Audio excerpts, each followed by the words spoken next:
Hi friends, welcome to my channel. ఈరోజు మనం chicken curry with bagara rice recipe ఎలా చేయాలో చూద్దాము. సో ఫస్ట్ వచ్చేసి కడాయిలో ఆయిల్ వేసుకోవాలి. ఆయిల్లో ఆనియన్స్ వేసుకోవాలి. ఆనియన్స్ వేసుకొని ఆనియన్స్ని మంచిగా ఫ్రై అవ్వనివ్వాలన్నమాట. సో ఆనియన్స్ ఫ్రై అవుతున్నంతసేపు ఇప్పుడు మనం ఏంటి అంటే మీకు బగారా రైస్ చికెన్ కాంబినేషన్ ఇష్టమా, లేదంటే చికెన్ కర్రీ విత్ రాగి సంకటి ఇష్టమా, లేదంటే చికెన్ బిర్యానీ ఇష్టమా అనేది మీరు నాకు కామెంట్ ద్వారా తెలియజేయండి. సో చూసారా, ఇప్పుడు మనం ఏం చేసామంటే ఆనియన్స్ అనేవి ఆయిల్లో వేసాం కదా, ఆయిల్లో ఫ్రై అయిన తర్వాత కొంచెం పచ్చిమిర్చి అనేవి యాడ్ చేసుకోవాలి. సో పచ్చిమిర్చి యాడ్ చేసుకొని వాటిని కూడా మంచిగా ఫ్రై అవ్వనివ్వాలి. ఇప్పుడు మంచిగా వాటిని కలపాలన్నమాట. ఆనియన్స్ అండ్ పచ్చిమిర్చి వేగేంత వరకు మంచిగా మనం స్పూన్ తోటి మంచిగా కలుపుకోవాలి. సో కలుపుకున్న తర్వాత మనం ఏంటి అంటే దాంట్లోకి నెక్స్ట్ ఇంగ్రీడియంట్స్ ఏం యాడ్ చేసుకోవాలి అంటే మనం పుదీనా కూడా యాడ్ చేసుకోవాలన్నమాట. సో ఫస్ట్ అయితే వీటిని ఫ్రై అవ్వనిద్దాము. సో చూసారా, అది మంచిగా ఆయిల్లో ఫ్రై అవుతున్న టైంలో ఇప్పుడు మనం ఏం చేయాలి అంటే దాంట్లో పుదీనా యాడ్ చేయాలన్నమాట. పుదీనా కూడా యాడ్ చేసి మళ్ళీ దాన్ని ఒకసారి మంచిగా కలుపుకుందాము. ఇప్పుడు మనం ఆనియన్స్ తొందరగా ఫ్రై అవ్వాలి అంటే సాల్ట్ కూడా యాడ్ చేసుకోవచ్చు. సో ఇప్పుడు చూసారా, మంచిగా ఫ్రై అవుతున్నాయి కదా.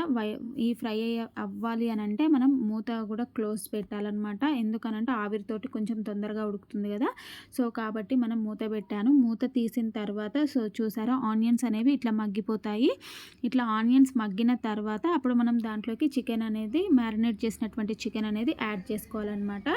సో ఈ చికెన్ని నేను ముందు ఒక హాఫ్ అన్ అవర్ వరకు మ్యారినేట్ చేసి పెట్టాను. దాంట్లో చికెన్లో నేను ఏంటి అంటే ఉప్పు, కారము, పసుపు అండ్ అల్లం వెల్లుల్లి పేస్ట్ ఇవి 4 వేసి మంచిగా కలిపి పక్కకు పెట్టుకున్నాను అనమాట. సో కొంతమంది పెరుగు కూడా యాడ్ చేసుకుంటారు. అంటే ఎక్కువగా గ్రేవీ కావాలి అని అనుకుంటే మనము పెరుగు కూడా యాడ్ చేసుకోవచ్చు అనమాట. సో కానీ నేనైతే పెరుగు యాడ్ చేయలేదు. ఓన్లీ ఇవి 4 మాత్రమే యాడ్ చేశాను. సో ఇప్పుడు వేసిన తర్వాత వీటిని ఏం చేయాలి అంటే మంచిగా కలపాలన్నమాట. అంతా ఆయిల్లో మొత్తం చికెన్ అంతా కలిసే విధంగా మనం చికెన్ని మంచిగా కలుపుకోవాలన్నమాట. కలుపుకున్న తర్వాత మళ్ళీ మనం లిడ్ క్లోజ్ చేస్తాము. సో ఈ చికెన్లో ఉన్నటువంటి వాటర్ పైకి వచ్చేంత వరకు మనము లిడ్ క్లోజ్ చేసే ఉంచాలి. సో చూసారా, ఈ విధంగా మనం ఈవెన్గా కలుపుకున్న తర్వాత ఇప్పుడు మనం మూత అనేది పెట్టుకుందాము. సో మూత పెట్టుకోవడం వల్ల ఏంటి అంటే మనకి ఆవిరికి చికెన్ అనేది తొందరగా ఉడుకుతుంది. అట్లాగే చికెన్లో ఉన్నటువంటి వాటర్ కంటెంట్ అంతా కూడా బయటకు వచ్చేస్తుంది. చూసారా, సో ఇప్పుడు ఎలా వచ్చింది, మనం లిడ్ క్లోజ్ చేసిన తర్వాత దాంట్లో ఆయిల్ అనేది ఎవాపరేట్ అయ్యేంత వరకు మనం లిడ్ క్లోజ్ చేస్తాం కదా, అందులో చికెన్లో ఉన్న వాటర్ కూడా కొంచెం పైకి వచ్చి ఇట్లా ఉంటుంది. ఇప్పుడు మనం దీంట్లో ధనియాల పౌడర్ అంటే ఈ స్టేజ్లో మనం ధనియా పౌడర్ అనేది యాడ్ చేసుకోవాలి. అట్లాగే గరం మసాలా కూడా యాడ్ చేసుకోవాలి. సో చూసారా, గరం మసాలా వేస్తున్నాను. గరం మసాలా కూడా వేసి దీన్ని మంచిగా కలుపుకోవాలన్నమాట. అంటే మనం వేసినటువంటి మసాలాలు చికెన్కి పట్టే విధంగా మళ్ళీ ఒకసారి కలుపుకోవాలన్నమాట. అంటే మనకు లిడ్ క్లోజ్ చేయడం వల్ల తొందరగా బాయిల్ అవుతుంది ఒకటి. రెండోది ఏంటి అని అంటే మనకి దాంట్లో ఉన్నటువంటి ఆవిరికే ఉడుకుతుంది కదా, మనం వాటర్ వేయాల్సిన అవసరం అనేది రాదనమాట. సో కొంతమంది వాటర్ కూడా యాడ్ చేసుకుంటారు, బట్ నేనైతే వాటర్ యాడ్ చేయలేదు. సో ఈ విధంగా అంటే మనకు బగారాలో కలుపుకునే విధంగా కొంచెం గ్రేవీ ఉంటే బాగుంటుంది కదా, అందుకని చెప్పేసి నేను కొంచెం గ్రేవీ ఉండే విధంగా చూశాను. ఇప్పుడు కొత్తిమీర కూడా యాడ్ చేశాను అనమాట. అంటే లాస్ట్లో మనం కొత్తిమీర యాడ్ చేస్తాం కదా, ఆ కొత్తిమీర కూడా యాడ్ చేసి మంచిగా దగ్గరికి కలుపుకోవాలన్నమాట. అంటే వాటర్ ఈ విధంగా ఉంటే మనము గ్రేవీలాగా ఉంటే మనం రైస్లోకి ఈజీగా కలుపుకోవడానికి వస్తుంది. ఒకవేళ మనం ఫ్రై చేయాలి అని అనుకుంటే, చికెన్ని ఫ్రై చేయాలి అనుకుంటే మనం లిడ్ క్లోజ్ చేయొద్దు అనమాట. సో చూసారా, ఇప్పుడు మొత్తం మసాలాలన్నీ కూడా మంచిగా పట్టాయి. కొత్తిమీర మసాలాలన్నీ కూడా చికెన్కి పడతాయి అనమాట. అట్లా దగ్గరికి ఉడుకుతుంది. ఇందాక ఉన్నటువంటి వాటర్ ఇప్పుడు మొత్తం ఎవాపరేట్ అయిపోయింది. ఇప్పుడు థిక్ గ్రేవీ అనేది మనకి ఫామ్ అయింది. చూడండి, గ్రేవీ అనేది థిక్గా అయింది. ఇట్లా థిక్ గ్రేవీ ఉంటే మనం రైస్లోకి కలుపుకోవడానికి ఈజీగా ఉంటుంది అనమాట. ఒకవేళ చికెన్ ఫ్రై చేసుకోవాలి అని అనుకునే వాళ్ళు లిడ్ క్లోజ్ చేయకుండా ఉంటే అప్పుడు మనకి ఈజీగా అవుతుంది అనమాట. సో చూసారా ఎలా. ఇప్పుడు మనం బగారా రైస్ రెసిపీ చూద్దాము. ఇక్కడ చూడండి, మీకు బగారా రైస్ అనేది ఇట్లా పొడి పొడిగా రావాలన్నమాట. అంటే మనం వాటర్ క్వాంటిటీ అనేది తక్కువ వేస్తే ఇట్లా రైస్ అనేది మనకి పొడి పొడిగా వస్తుంది. సో బగారా రైస్ ఇట్లా పొడి పొడిగా ఉంటేనే బాగుంటుందన్నమాట. సో చూసారా, సో ఇప్పుడు మనం ఏం చేద్దామంటే బగారా రైస్ ఎలా ప్రిపేర్ చేసుకోవాలో చూద్దాము. ఫస్ట్ మనం ఏం చేయాలి అంటే గిన్నెలో ఆయిల్ వేయాలి. ఆయిల్ వేసిన తర్వాత హోల్ గరం మసాలా వేయాలన్నమాట. అంటే చెక్క, లవంగం, షాజీరా, ఇలాచీ, మొగ్గ, నెక్స్ట్ బిర్యానీ ఆకు అన్నీ వేయాలన్నమాట. అవి వేసి కొంచెం ఫ్రై అయిన తర్వాత దాంట్లోనే కొన్ని ఆనియన్స్ అనేవి యాడ్ చేసుకోవాలి. సో ఆనియన్స్ యాడ్ చేసుకున్న తర్వాత మనం ఆనియన్స్ని కూడా కొంచెం ఫ్రై అవ్వనివ్వాలి అనమాట. సో ఆనియన్స్ అనేవి మనకు కొంచెం గోల్డెన్ బ్రౌన్ కలర్లోకి వచ్చేంత వరకు మనం ఫ్రై చేయాలి. ఆయిల్లో ఈ మసాలా మరి ఆనియన్స్ వేయించి మంచిగా కలపాలన్నమాట.